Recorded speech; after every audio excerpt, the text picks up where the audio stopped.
6. Not causing harm. It's a transformative experience to simply pause instead of immediately filling up the space. By waiting, we begin to connect with fundamental restlessness as well as fundamental spaciousness. Not causing harm obviously includes not killing or robbing or lying to people. It also includes not being aggressive with our actions, our speech, or our minds. Learning not to cause harm to ourselves or others is a basic Buddhist teaching on the healing power of non-aggression. Not harming ourselves or others in the beginning, not harming ourselves or others in the middle, and not harming ourselves or others in the end is the basis of enlightened society. This is how there could be a sane world. It starts with sane citizens, and that is us. The most fundamental aggression to ourselves, the most fundamental harm we can do to ourselves, is to remain ignorant by not having the courage and the respect to look at ourselves honestly and gently. The ground of not causing harm is mindfulness, a sense of clear seeing with respect and compassion for what it is we see. This is what basic practice shows us. But mindfulness doesn't stop with formal meditation. It helps us relate with all the details of our lives. It helps us see and hear and smell without closing our eyes or our ears or our noses. It's a lifetime's journey to relate honestly to the immediacy of our experience and to respect ourselves enough not to judge it. As we become more wholehearted in this journey of gentle honesty, it comes as quite a shock to realize how much we've blinded ourselves to some of the ways in which we cause harm. Our style is so ingrained that we can't hear when people try to tell us, either kindly or rudely, that maybe we're causing some harm by the way we are or the way we relate with others. We've become so used to the way we do things that somehow we think that others are used to it too. It's painful to face how we harm others, and it takes a while. It's a journey that happens because of our commitment to gentleness and honesty, our commitment to staying awake, to being mindful. Because of mindfulness, we see our desires and our aggression, our jealousy and our ignorance. We don't act on them, we just see them. Without mindfulness, we don't see them. The next step is refraining. Mindfulness is the ground, refraining is the path. Refraining is one of those uptight words that sound repressive. Surely alive, juicy, interesting people would not practice refraining. Maybe they would sometimes refrain, but not as a lifestyle. In this context, however, refraining is very much the method of becoming a dharmic person. It's the quality of not grabbing for entertainment the minute we feel a slight edge of boredom coming on. It's the practice of not immediately filling up space just because there's a gap. Once I was given an interesting meditation practice that combined mindfulness and refraining. We were told just to notice what our physical movements were when we felt uncomfortable. I began to notice that when I felt uncomfortable, I did things like pull my ear, scratch my nose or head when it didn't itch, or straighten my collar. I made all kinds of little jumpy, jittery movements when I felt like I was losing ground. Our instruction was not to try to change anything, not to criticize ourselves for whatever we were doing, but just to see what we did. Noticing how we try to avoid it is a way to get in touch with basic groundlessness. Refraining, not habitually acting out impulsively, has something to do with giving up entertainment mentality. Through refraining, we see that there's something between the arising of the craving, or the aggression or the loneliness or whatever it might be, and whatever action we take as a result. There's something there in us that we don't want to experience, and we never do experience because we're so quick to act. Underneath our ordinary lives, underneath all the talking we do, all the moving we do, all the thoughts in our minds, there's a fundamental groundlessness. It's there bubbling along all the time. We experience it as restlessness and edginess. We experience it as fear. It motivates passion, aggression, ignorance, jealousy,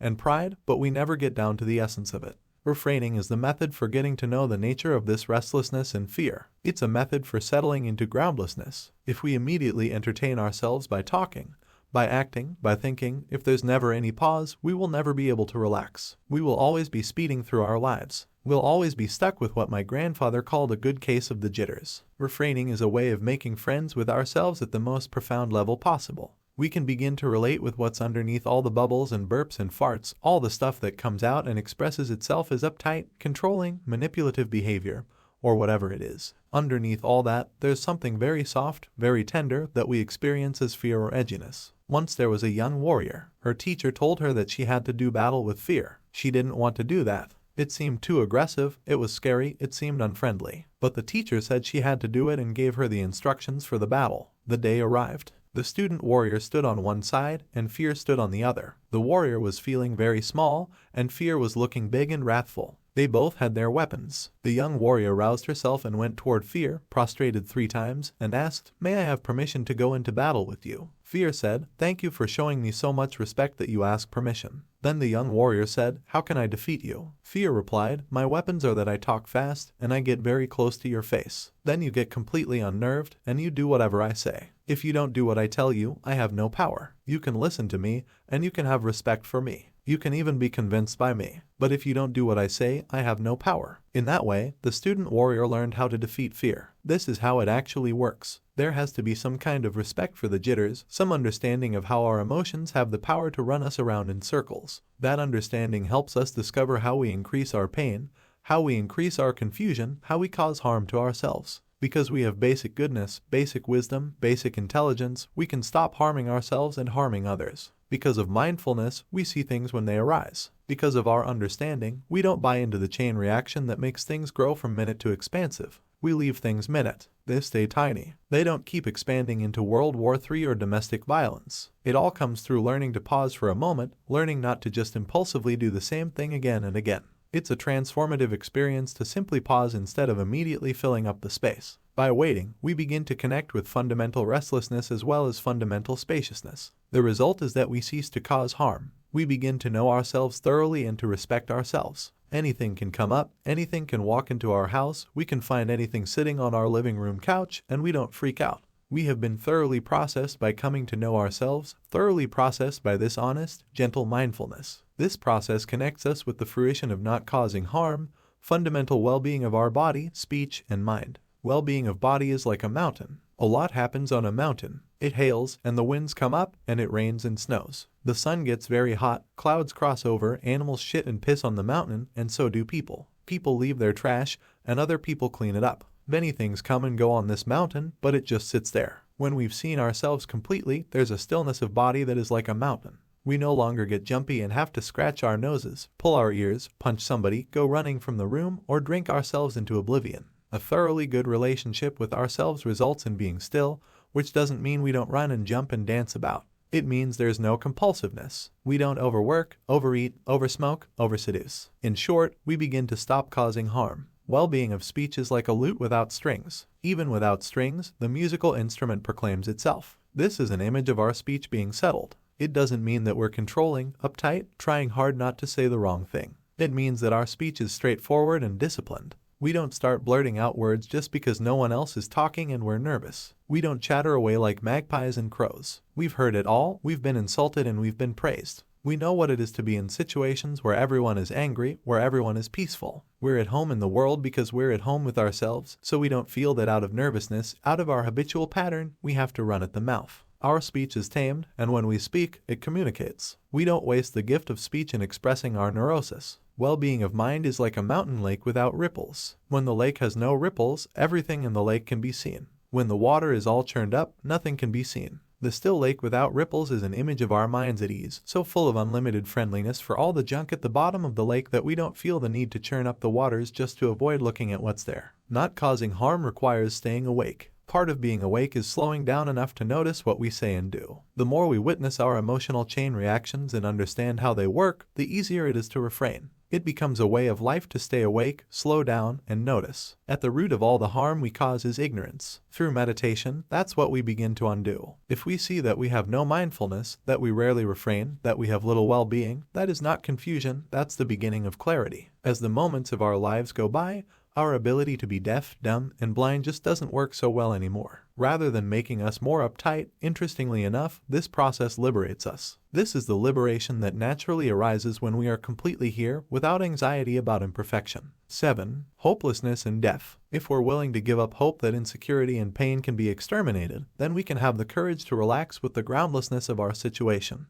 This is the first step on the path. Earning your mind toward the Dharma does not bring security or confirmation. Turning your mind toward the Dharma does not bring any ground to stand on. In fact, when your mind turns toward the Dharma, you fearlessly acknowledge impermanence and change and begin to get the knack of hopelessness. In Tibetan there's an interesting word, yitang chi. The yi part means totally, completely, and the rest of it means exhausted. Altogether, yitang chi means totally tired out. We might say totally fed up. It describes an experience of complete hopelessness, of completely giving up hope. This is an important point. This is the beginning of the beginning. Without giving up hope that there's somewhere better to be, that there's someone better to be, we will never relax with where we are or who we are. We could say that the word mindfulness is pointing to being one with our experience, not dissociating, being right there when our hand touches the doorknob or the telephone rings or feelings of all kinds arise. The word mindfulness describes being right where we are. Yitang Chi, however, is not so easily digested. It expresses the renunciation that's essential for the spiritual path.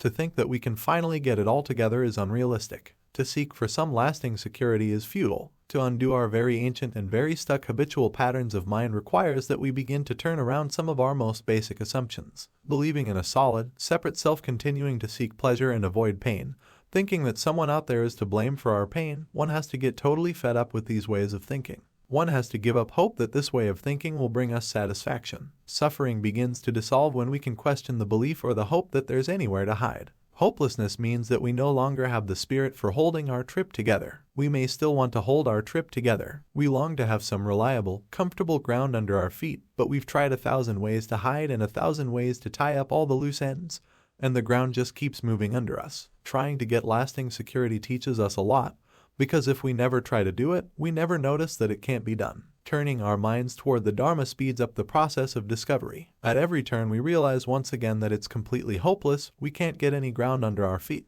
The difference between theism and non-theism is not whether one does or does not believe in God. It is an issue that applies to everyone, including both Buddhists and non-Buddhists. Theism is a deep-seated conviction that there's some hand to hold. If we just do the right things, someone will appreciate us and take care of us. It means thinking there's always going to be a babysitter available when we need one. We all are inclined to abdicate our responsibilities and delegate our authority to something outside ourselves. Non-theism is relaxing with the ambiguity and uncertainty of the present moment without reaching for anything to protect ourselves. We sometimes think that Dharma is something outside of ourselves, something to believe in, something to measure up to. However, Dharma isn't a belief, it isn't dogma. It is total appreciation of impermanence and change. The teachings disintegrate when we try to grasp them. We have to experience them without hope. Many brave and compassionate people have experienced them and taught them. The message is fearless. Dharma was never meant to be a belief that we blindly follow. Dharma gives us nothing to hold on to at all. Non-theism is finally realizing that there's no babysitter that you can count on. You just get a good one and then he or she is gone. Non-theism is realizing that it's not just babysitters that come and go. The whole of life is like that. This is the truth, and the truth is inconvenient. For those who want something to hold on to, life is even more inconvenient. From this point of view, theism is an addiction. We're all addicted to hope, hope that the doubt and mystery will go away. This addiction has a painful effect on society. A society based on lots of people addicted to getting ground under their feet is not a very compassionate place. The first noble truth of the Buddha is that when we feel suffering, it doesn't mean that something is wrong. What a relief. Finally, somebody told the truth. Suffering is part of life, and we don't have to feel it's happening because we personally made the wrong move. In reality, however, when we feel suffering, we think that something is wrong. As long as we're addicted to hope, we feel that we can tone our experience down or liven it up or change it somehow, and we continue to suffer a lot. The word in Tibetan for hope is riwa, the word for fear is dakpa. More commonly, the word ridak is used, which combines the two. Hope and fear is a feeling with two sides. As long as there's one, there's always the other. This ridak is the root of our pain. In the world of hope and fear, we always have to change the channel, change the temperature, change the music, because something is getting uneasy, something is getting restless, something is beginning to hurt, and we keep looking for alternatives. In a non-theistic state of mind, abandoning hope is an affirmation, the beginning of the beginning. You could even put abandon hope on your refrigerator door instead of more conventional aspirations like every day in every way I'm getting better and better. Hope and fear come from feeling that we lack something. They come from a sense of poverty. We can't simply relax with ourselves. We hold on to hope, and hope robs us of the present moment. We feel that someone else knows what's going on, but that there's something missing in us, and therefore something is lacking in our world. Rather than letting our negativity get the better of us, we could acknowledge that right now we feel like a piece of shit and not be squeamish about taking a good look. That's the compassionate thing to do. That's the brave thing to do. We could smell that piece of shit. We could feel it. What is its texture, color, and shape? We can explore the nature of that piece of shit. We can know the nature of dislike, shame, and embarrassment and not believe there's something wrong with that. We can drop the fundamental hope that there is a better me who one day will emerge. We can't just jump over ourselves as if we were not there. It's better to take a straight look at all our hopes and fears. Then some kind of confidence in our basic sanity arises. This is where renunciation enters the picture, renunciation of the hope that our experience could be different, renunciation of the hope that we could be better. The Buddhist monastic rules that advise renouncing liquor, renouncing sex, and so on are not pointing out that those things are inherently bad or immoral, but that we use them as babysitters. We use them as a way to escape, we use them to try to get comfort and to distract ourselves. The real thing that we renounce is the tenacious hope that we could be saved from being who we are. Renunciation is a teaching to inspire us to investigate what's happening every time we grab something because we can't stand to face what's coming. Once I was sitting next to a man on an airplane who kept interrupting our conversation to take various pills. I asked him, "What is that you're taking?" He answered that they were tranquilizers. I said, "Oh, are you nervous?" And he said, "No, not now, but I think when I get home I'm going to be." You can laugh at this story, but what happens with you when you begin to feel uneasy, unsettled, queasy? Notice the panic. Notice when you instantly grab for something. That grabbing is based on hope. Not grabbing is called hopelessness. If hope and fear are two sides of one coin, so are hopelessness and confidence. If we're willing to give up hope that insecurity and pain can be exterminated, then we can have the courage to relax with the groundlessness of our situation. This is the first step on the path. If there is no interest in stepping beyond hope and fear, then there's no meaning in taking refuge in the Buddha, the Dharma, and the Sangha. Taking refuge in the Buddha, Dharma, and Sangha is about giving up hope of getting ground under our feet. We are ready to take refuge when this style of teaching, whether we feel completely up to it or not, is like hearing something hauntingly familiar, like the experience of a child meeting its mother after a long separation. Hopelessness is the basic ground. Otherwise, we're going to make the journey with the hope of getting security. If we make the journey to get security, we're completely missing the point. We can do our meditation practice with the hope of getting security. We can study the teachings with the hope of getting security. We can follow all the guidelines and instructions with the hope of getting security, but it will only lead to disappointment and pain. We could save ourselves a lot of time by taking this message very seriously right now. Begin the journey without hope of getting ground under your feet. Begin with hopelessness, all anxiety, all dissatisfaction, all the reasons for hoping that our experience could be different are rooted in our fear of death. Fear of death is always in the background. As the Zen master Shunryu Suzuki Roshi said, life is like getting into a boat that's just about to sail out to sea and sink. But it's very hard, no matter how much we hear about it, to believe in our own death. Many spiritual practices try to encourage us to take our own death seriously, but it's amazing how difficult it is to allow it to hit home. The one thing in life that we can really count on is incredibly remote for all of us. We don't go so far as to say, "No way, I'm not going to die," because of course we know that we are. But it definitely will be later. That's the biggest hope. Trungpa Rinpoche once gave a public lecture titled Death in Everyday Life. We are raised in a culture that fears death and hides it from us. Nevertheless, we experience it all the time. We experience it in the form of disappointment, in the form of things not working out. We experience it in the form of things always being in a process of change. When the day ends, when the second ends, when we breathe out, that's death in everyday life. Death in everyday life could also be defined as experiencing all the things that we don't want.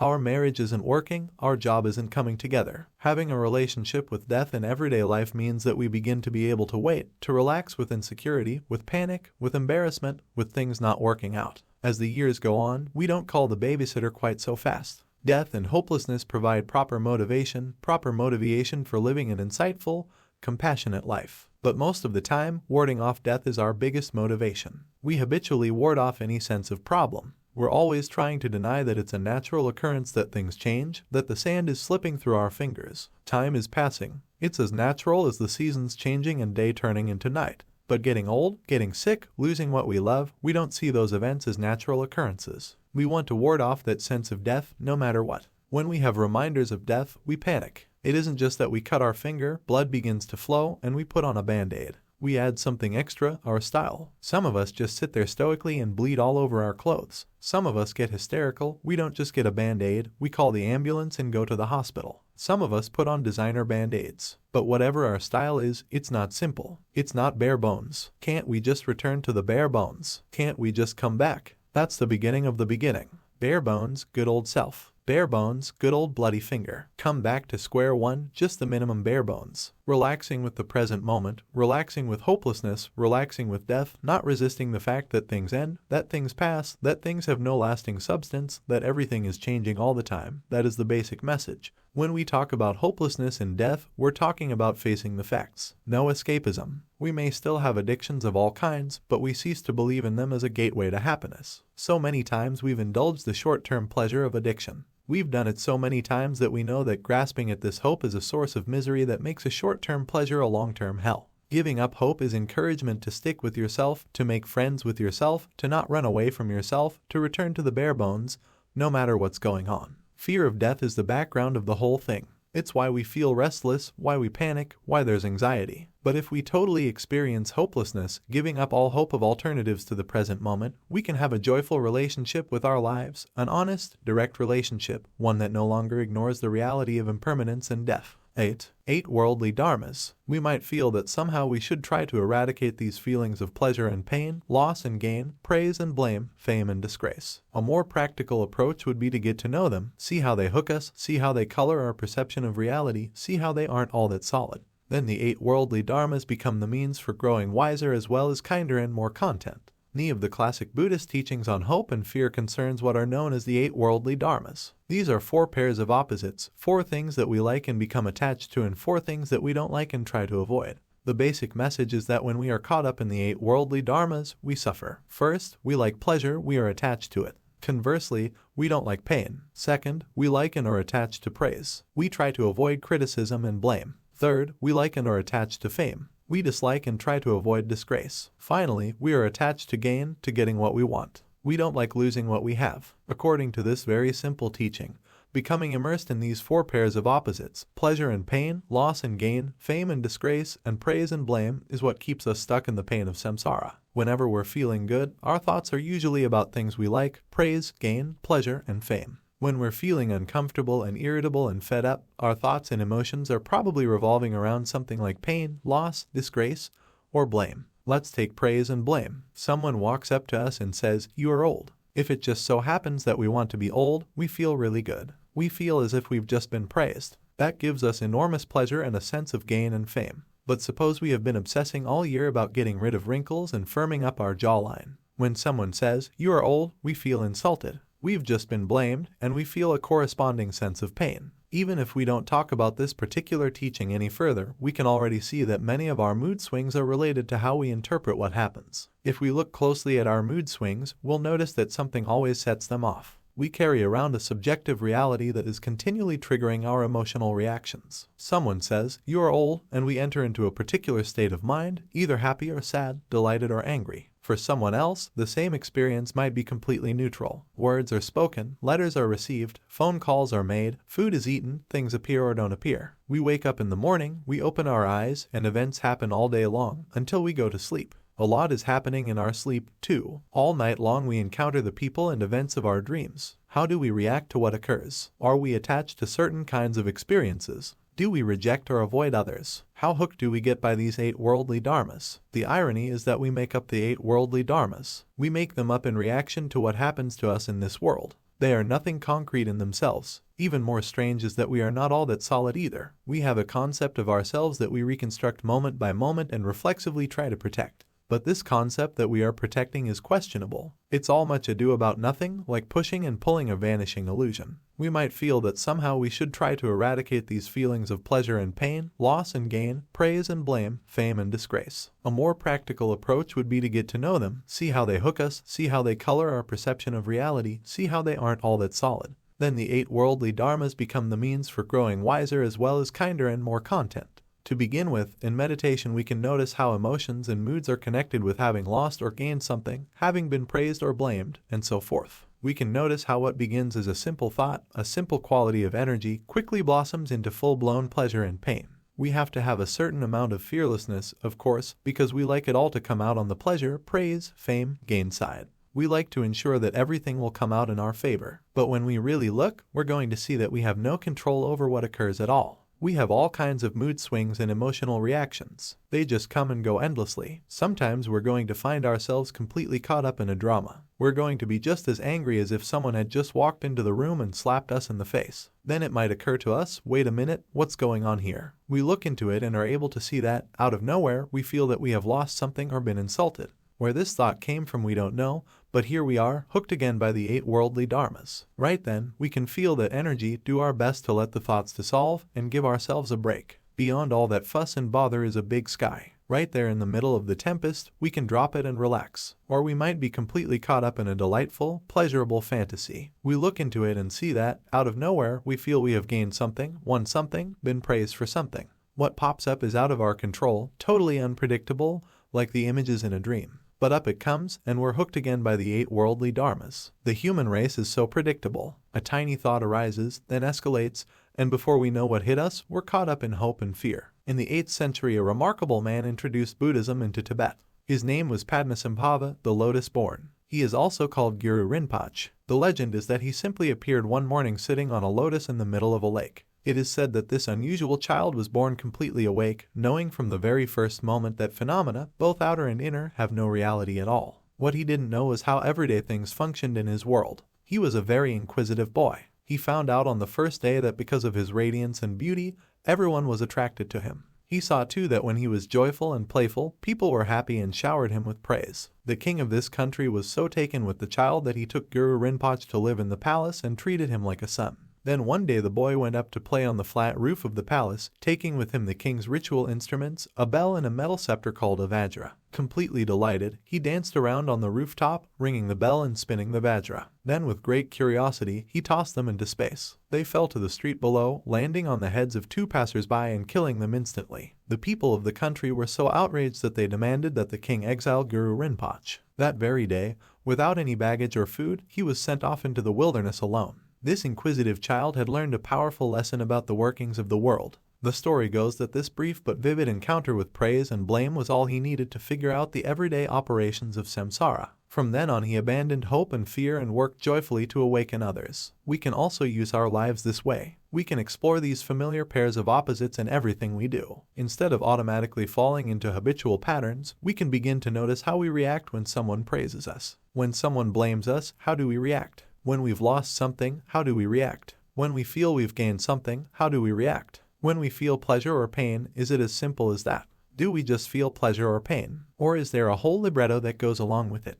When we become inquisitive about these things, look into them, see who we are and what we do, with the curiosity of a young child, what might seem like a problem becomes a source of wisdom. Oddly enough, this curiosity begins to undercut what we call ego pain or self-centeredness, and we see more clearly. Usually we're just swept along by the pleasant or painful feelings. We're swept away by them in both directions, we spin off in our habitual style, and we don't even notice what's happening. Before we know it, we've composed a novel on why someone is so wrong, or why we are so right, or why we must get such and such. When we begin to understand the whole process, it begins to lighten up considerably. We are like children building a sand castle. We embellish it with beautiful shells, bits of driftwood, and pieces of colored glass. The castle is ours, off limits to others. We're willing to attack if others threaten to hurt it. Yet despite all our attachment, we know that the tide will inevitably come in and sweep the sand castle away. The trick is to enjoy it fully but without clinging, and when the time comes, let it dissolve back into the sea. This letting things go is sometimes called non-attachment,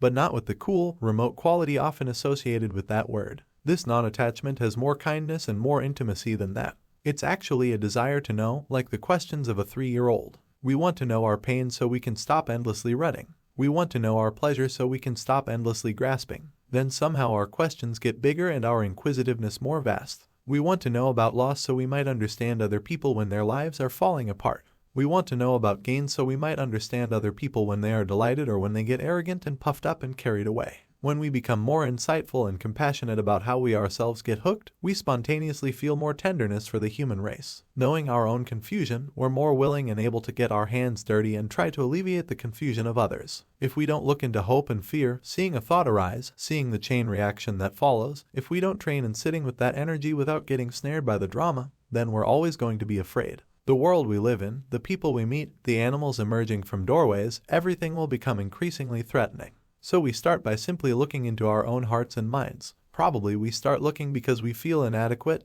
or in pain and want to clean up our act. But gradually our practice evolves. We start understanding that, just like us, other people also keep getting hooked by hope and fear. Everywhere we go, we see the misery that comes from buying into the 8 worldly dharmas. It's also pretty obvious that people need help and that there's no way to benefit anybody unless we start with ourselves. Our motivation for practicing begins to change, and we desire to become tamed and reasonable for the sake of other people. We still want to see how the mind works and how we get seduced by samsara, but it's not just for ourselves. It's for our companions, our children, our bosses, it's for the whole human dilemma. 9. 6 kinds of loneliness. Usually we regard loneliness as an enemy. Heartache is not something we choose to invite in. It's restless and pregnant and hot with the desire to escape and find something or someone to keep us company. When we can rest in the middle, we begin to have a non-threatening relationship with loneliness, a relaxing and cooling loneliness that completely turns our usual fearful patterns upside down. And the middle way, there is no reference point. The mind with no reference point does not resolve itself, does not fixate or grasp.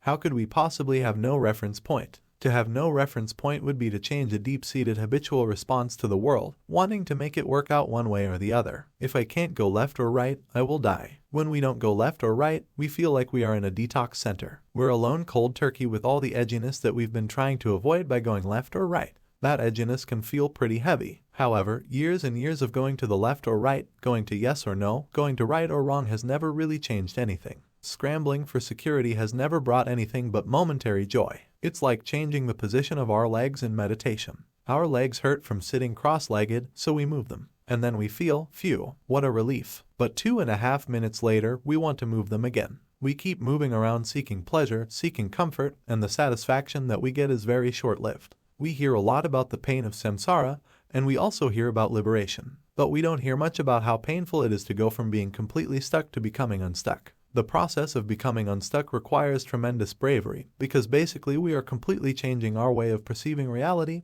like changing our DNA. We are undoing a pattern that is not just our pattern. It's the human pattern. We project onto the world a zillion possibilities of attaining resolution. We can have whiter teeth, a weed-free lawn, a strife-free life, a world without embarrassment.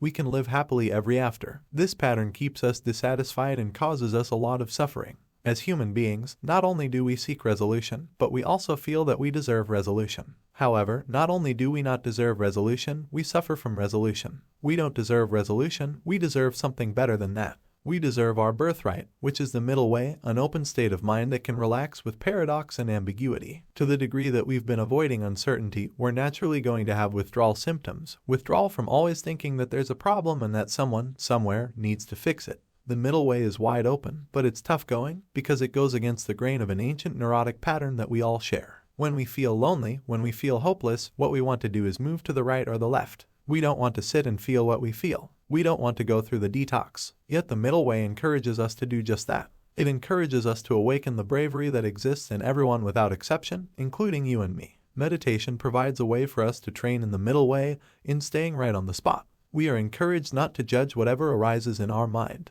In fact, we are encouraged not to even grasp whatever arises in our mind. What we usually call good or bad we simply acknowledge as thinking, without all the usual drama that goes along with right and wrong. We are instructed to let the thoughts come and go as if touching a bubble with a feather. This straightforward discipline prepares us to stop struggling and discover a fresh, unbiased state of being.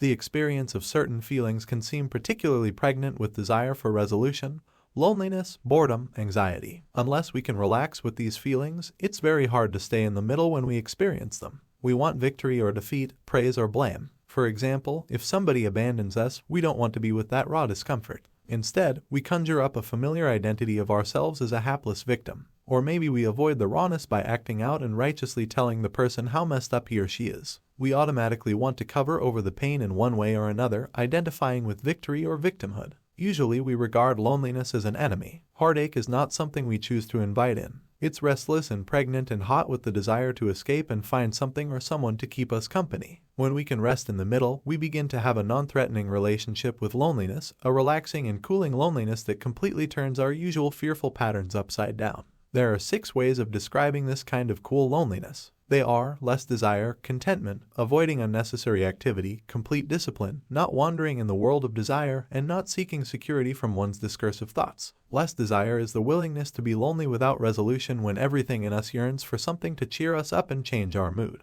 Practicing this kind of loneliness is a way of sowing seeds so that fundamental restlessness decreases. In meditation, for example, every time we label thinking instead of getting endlessly run around by our thoughts, we are training in just being here without dissociation. We can't do that now to the degree that we weren't willing to do it yesterday or the day before or last week or last year. After we practice less desire wholeheartedly and consistently, something shifts. We feel less desire in the sense of being less solidly seduced by our very important storylines. So even if the hot loneliness is there, and for 1.6 seconds we sit with that restlessness when yesterday we couldn't sit for even one, that's the journey of the warrior. That's the path of bravery. The less we spin off and go crazy, the more we taste the satisfaction of cool loneliness. As the Zen master Katagiri Roshi often said, one can be lonely and not be tossed away by it. The second kind of loneliness is contentment. When we have nothing to lose. We don't have anything to lose but being programmed in our guts to feel that we have a lot to lose. Our feeling that we have a lot to lose is rooted in fear, of loneliness, of change, of anything that can't be resolved, of non-existence. The hope that we can avoid this feeling and the fear that we can't become our reference point.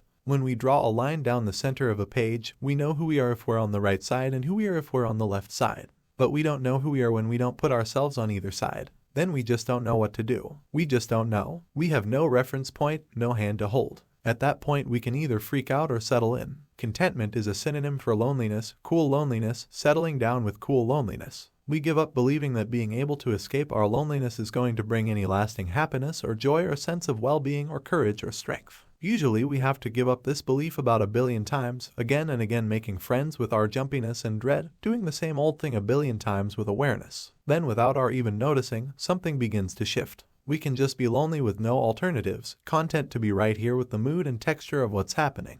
The third kind of loneliness is avoiding unnecessary activities. When we're lonely in a hot way, we look for something to save us, we look for a way out. We get this queasy feeling that we call loneliness, and our minds just go wild trying to come up with companions to save us from despair. That's called unnecessary activity. It's a way of keeping ourselves busy so we don't have to feel any pain. It could take the form of obsessively daydreaming of true romance, or turning a tidbit of gossip into the 6 o'clock news, or even going off by ourselves into the wilderness. The point is that in all these activities, we are seeking companionship in our usual, habitual way, using our same old repetitive ways of distancing ourselves from the demon loneliness. Could we just settle down and have some compassion and respect for ourselves? Could we stop trying to escape from being alone with ourselves? What about practicing not jumping and grabbing when we begin to panic? Relaxing with loneliness is a worthy occupation. As the Japanese poet Ryokan says, if you want to find the meaning, stop chasing after so many things. Complete discipline is another component of cool loneliness. Complete discipline means that at every opportunity, we're willing to come back, just gently come back to the present moment.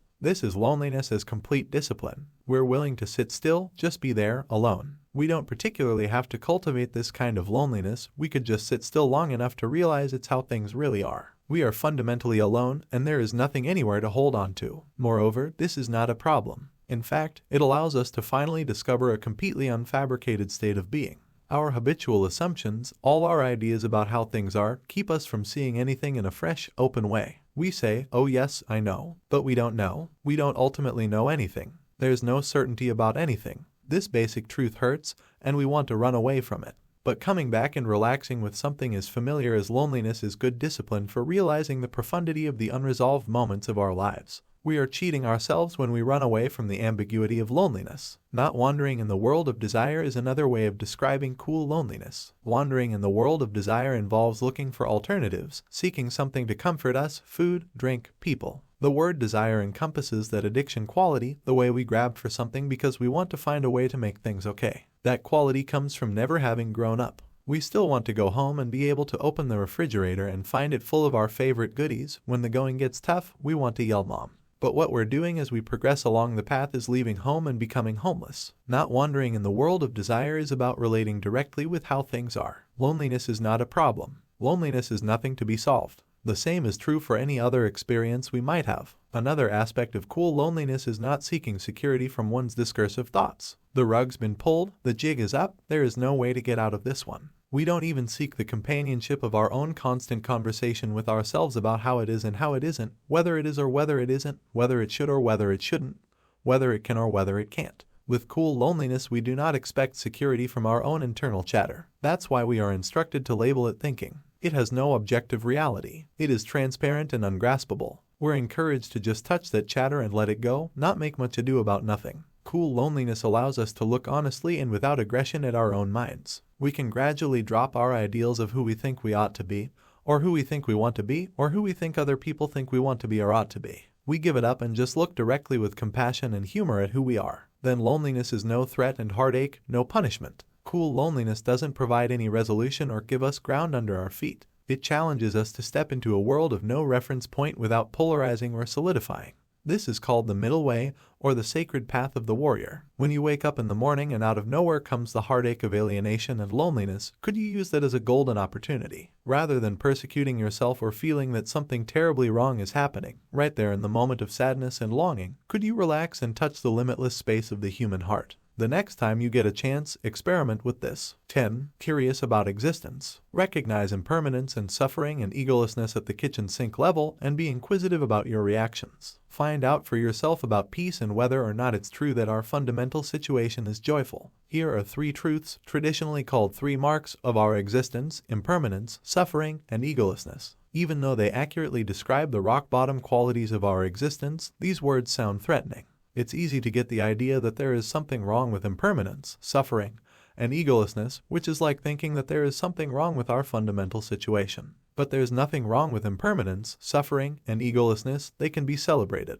Our fundamental situation is joyful. Impermanence is the goodness of reality. Just as the 4 seasons are in continual flux, winter changing to spring to summer to autumn, just as day becomes night, light becoming dark, becoming light again, in the same way, everything is constantly evolving. Impermanence is the essence of everything. It is babies becoming children, then teenagers, then adults, then old people, and somewhere along the way dropping dead. Impermanence is meeting and parting. It's falling in love and falling out of love. Impermanence is bittersweet, like buying a new shirt and years later finding it as part of a patchwork quilt. People have no respect for impermanence. We take no delight in it. In fact, we despair of it. We regard it as pain. We try to resist it by making things that will last forever, we say, things that we don't have to wash, things that we don't have to iron. Somehow, in the process of trying to deny that things are always changing, we lose our sense of the sacredness of life. We tend to forget that we are part of the natural scheme of things. Impermanence is a principle of harmony. When we don't struggle against it, we are in harmony with reality. Many cultures celebrate this connectedness. There are ceremonies marking all the transitions of life from birth to death, as well as meetings and partings, going into battle, losing the battle, and winning the battle. We too could acknowledge, respect, and celebrate impermanence. But what about suffering? Why would we celebrate suffering? Doesn't that sound masochistic? Our suffering is based so much on our fear of impermanence. Our pain is so rooted in our one-sided, lopsided view of reality. Whoever got the idea that we could have pleasure without pain? It's promoted rather widely in this world, and we buy it. But pain and pleasure go together. They are inseparable. They can be celebrated. They are ordinary. Birth is painful and delightful. Death is painful and delightful. Everything that ends is also the beginning of something else. Pain is not a punishment. Pleasure is not a reward. Inspiration and wretchedness are inseparable. We always want to get rid of misery rather than see how it works together with joy. The point isn't to cultivate one thing as opposed to another, but to relate properly to where we are. Inspiration and wretchedness complement each other. With only inspiration, we become arrogant. With only wretchedness, we lose our vision. Feeling inspired cheers us up, makes us realize how vast and wonderful our world is. Feeling wretched humbles us. The gloriousness of our inspiration connects us with the sacredness of the world. But when the tables are turned and we feel wretched, that softens us up. It ripens our hearts. It becomes the ground for understanding others. Both the inspiration and the wretchedness can be celebrated. We can be big and small at the same time. Can we also celebrate egolessness? Often we think of egolessness as a great loss, but actually it's a gain. The acknowledgement of egolessness, our natural state, is like regaining eyesight after having been blind or regaining hearing after having been deaf. Egolessness has been compared to the rays of the sun. With no solid sun, the rays just radiate outward. In the same way, wakefulness naturally radiates out when we're not so concerned with ourselves. Egolessness is the same thing as basic goodness or Buddha nature, our unconditional being. It's what we always have and never really lose. Ego could be defined as whatever covers up basic goodness. From an experiential point of view, what is ego covering up? It's covering up our experience of just being here, just fully being where we are, so that we can relate with the immediacy of our experience. Egolessness is a state of mind that has complete confidence in the sacredness of the world. It is unconditional well-being, unconditional joy that includes all the different qualities of our experience. So how do we celebrate impermanence, suffering, and egolessness in our everyday lives? When impermanence presents itself in our lives, we can recognize it as impermanence. We don't have to look for opportunities to do this. When your pen runs out of ink in the middle of writing an important letter, recognize it as impermanence, part of the whole cycle of life. When someone's born, recognize it as impermanence. When someone dies, recognize it as impermanence. When your car gets stolen, recognize it as impermanence. When you fall in love, recognize it as impermanence,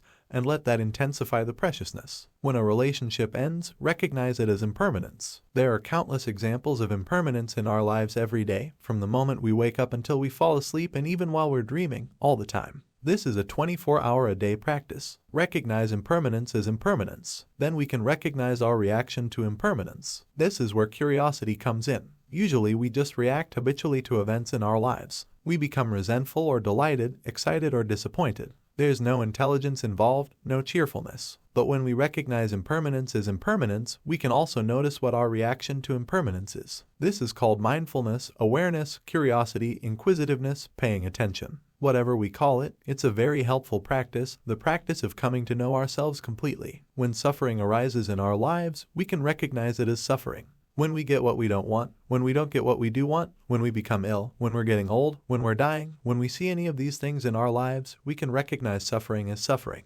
Then we can be curious, notice, and be mindful of our reactions to that. Again, usually we're either resentful and feel cheated somehow, or we're delighted. But whatever our reaction is, it's usually habitual. Instead, we could see the next impulse come up and how we spin off from there. Spinning off is neither good nor bad, it's just something that happens as a reaction to the pleasure and pain of our existence. We can simply see that, without judgment or the intention to clean up our act. When egolessness arises, we can recognize it as egolessness, a fresh moment, a clear perception of a smell or a sight or a sound, a feeling of opening to emotions or thoughts rather than closing off into our narrow limited selves. When we perceive the spaciousness in our lives, when we sense a gap in the continual conversation we have with ourselves, when we suddenly notice what's in front of us, when we take a fresh, clear, unedited look at reality, we can recognize it as egolessness. It doesn't have to be a big deal. Egolessness is available all the time as freshness, openness, delight in our sense perceptions. Curiously enough, we also experience egolessness when we don't know what's happening, when we've lost our reference point, when we get a shock and our mind is stopped.